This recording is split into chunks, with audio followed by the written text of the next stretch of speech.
ఆ ఏలియన్స్ ఇక్కడికి రావటం వెనక వచ్చిన తరువాత అక్కడున్న బొందలగడ్డను కూడా బొందల్ని కూలగొట్టి వాళ్ళ దగ్గర డబ్బులు తిన్న ఘనత సిపిది ఇంకొక ఇద్దరు ముగ్గురిది అనేది సోమిరెడ్డి గారి ఆరోపణ. అరే బాబు, మాది 20 ఎకరాల భూమి ఇచ్చినాం రా బాబు. మేము 20 ఎకరాల భూమి ఇచ్చి 1000 కోట్ల రూపాయలు ఇలా నష్టపోయిన రైతులు. బొందలగడ్డ మీద గాటి మీద ఏరుకునే పద్ధతి మాది కాదు. నీకు అలవాటు ఉంది, నీవు ఎక్కడ పోయినా కమిషన్లు, ఈ పైసలు. నీకు ప్రజాపాలన ప్రజా సంక్షేమం ముఖ్యం లేదు, నీకు ఎప్పుడు కమిషన్లు, డబ్బులు, ఆస్తులు. నీకు ఎంతకు వచ్చినా ఒకప్పుడు అంటుండే ఓ సోమిరెడ్డి, జీవితంలో మామ నేను 1 కోటి రూపాయలు సంపాదించాలి నా జన్మధర్మ. అరే కోటి కాదురా భయ్, నువ్వు 200-300 కోట్లకైనా నువ్వే అక్కడక్కడ చెప్తూ ఉంటావు.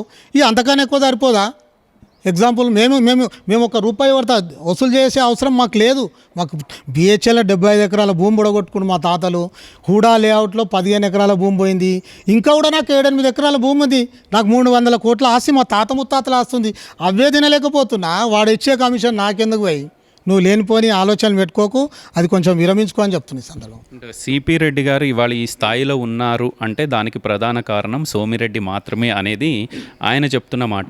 గతంలో మీరు ఎంపీటీసీ టికెట్ ఆయన కాళ్ళ మీద పడితే ఇప్పించినట్టు, తర్వాత వైస్ ఎంపీపీ చేసినట్టు ఆ స్థాయి మీకు కల్పించింది సోమిరెడ్డి గారు కాదా? సోమిరెడ్డికి ఎప్పుడు కాళ్ళు పట్టుకొని కాలు గుంజడం అలవాటు తప్పించి వేరేది ఏమి లేదు. అది అందరికి తెలిసిన విషయం. మొన్న మధ్యలో వైరల్ అయింది, నువ్వు కాలు పట్టుకొని మొక్కడము చేయడము. నీకు ప్రొద్దున లేస్తే కాలు పట్టుకోవడం ఒకటే తెలుసా, ఇంకా వేరేది తెలియదా?